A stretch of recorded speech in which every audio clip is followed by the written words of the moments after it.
The Ghost of GrimJim. It was the 31st of October on the island of Sodor. Thomas, Percy and Toby were at the sheds with Donald and Douglas. The engines had remembered things that happened to them a long time ago. Percy remembered the time he was pretending to be a ghost and scared Thomas. Thomas remembered the time he frightened Percy with the Chinese dragon. Toby remembered the time he had to spend the night at the old abandoned mine. Donald and Douglas were telling the engines about a scary ghost engine. Tonight is the anniversary of GrimJim. Aye. Thomas and Percy were confused. Who's GrimJim? Asked Thomas. Never heard of him before, went Percy. The twins were in for a surprise. Aye, GrimJim is an old ghost engine. They call him the Grim Reaper on rails. Aye, it happened a long time ago, and the twins began to tell the story. A long time ago on Sodor, there lived an old engine named Jim. Jim was a very sad engine, and he was old. Other people were mean to him, but I felt sorry for him. One day, after the driver got really annoyed at him, I spoke kindly. Jim, are you okay, laddie?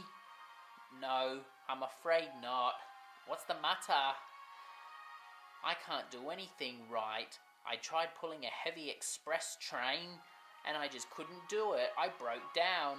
It's not your fault, lad. I know. So, since Jim couldn't pull an express, he had to pull some small coaches. They were very hard for him to pull. Then there was trouble. He broke down. So poor Jim had failed for the last time. Then at last, the driver gave up. He spoke severely to Jim. You're a stupid old engine. You can't do anything right. You're old, you're out of date. You just weren't meant to run on a railway.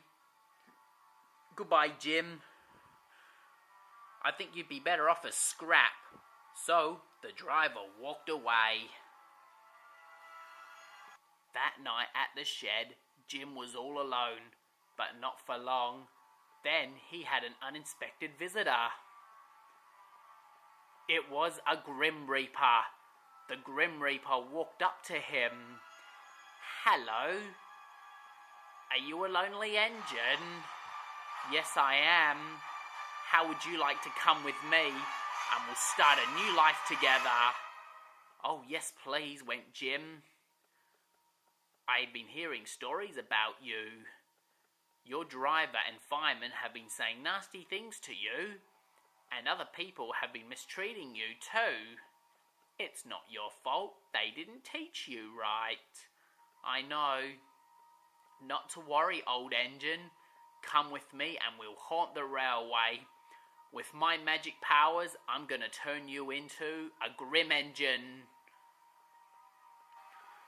So, with the Grim Reaper's powers, the Grim Reaper turned Jim into a grim engine.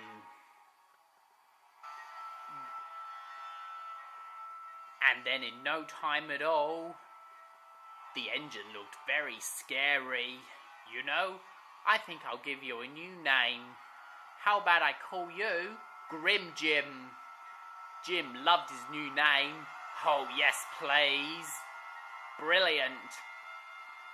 And now we shall haunt the railway. Come on, GrimJim, we got some work to do. Oh yes, Grim Reaper. Right away. So, on a Halloween night, GrimJim and his driver, the Grim Reaper, come to haunt the railway. And that's what happens on the anniversary of GrimJim. The engines were surprised. Percy was frightened. "I'm so glad I'm not going out tonight." "Neither am I," said Thomas. Even Toby had to agree. I know that. Besides, every time an engine sees GrimJim, GrimJim takes them away where they'll never be seen again. That's right. A long time ago, I heard what happened to Edward and Henry. They got captured by GrimJim. Thomas spoke to Donald. "So now that Edward and Henry are gone, are they scrapped?" "Oh no, GrimJim didn't scrap them. He sent them to the underworld." "Yeah, it's very sad that we'll never see Edward and Henry again." "I know. The Fat Controller is very sad without them." Then the Fat Controller arrived at the shed. He spoke to Douglas. "Douglas, I got a very important job for you." "Aye, sir, what's that?" "I want you to take some trucks to the shunting yard. I want you to sort them all out and get them ready for tomorrow." "No problem, sir." "I would like it finished at 12 o'clock. Douglas was frightened. 12 o'clock? "Yes, the job must be finished tonight." Yes, sir." And the Fat Controller walked away. After the Fat Controller left, Donald enjoyed teasing Douglas. "You're frightened of GrimJim." "I am not. There's no such thing as GrimJim. It was a made-up story." "Aye, but you never know. He might come out on a night like tonight." "Woo!" "Cut it out," grumbled Douglas. "Ooh, are you feisty?" "I mean it, Donald." Donald and Douglas wouldn't stop arguing. "Can you two please stop?" said Thomas. "I think you've got a lot of work to do, Douglas." "Not a problem," said Douglas. "I'll get all this finished before dark." "Good luck with that," laughed Donald. So, Douglas got to work at once. There were lots of trucks to take to the shunting yard. The ghost of GrimJim. What a load of nonsense, he thought.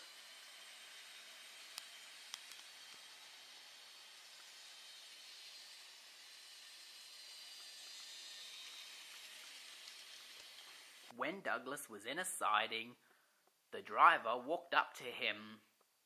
The sun was going down and Douglas was nervous. "Can we go back to the shed now, driver?" "Not yet, Douglas. We've still got more shunting to do. The Fat Controller said it has to be finished at 12 o'clock. Can't we do the rest of it tomorrow?" "No, I'm sorry, Douglas. It has to be finished at night." Then night time came. After all the shunting was finished, Douglas was puffing back to the shed. "Oh, it's so creepy at night," he thought. Everywhere Douglas looked around, there were lots of shadows and scary shapes.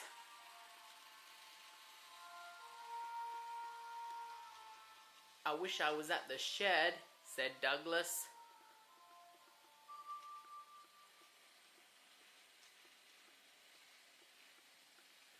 Soon, Douglas arrived at the station.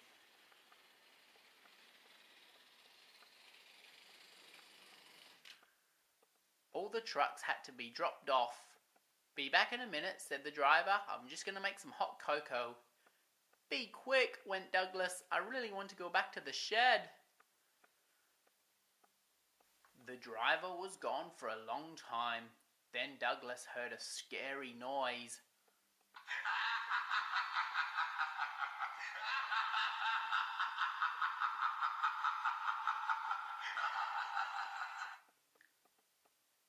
"Bust my buffers," went Douglas.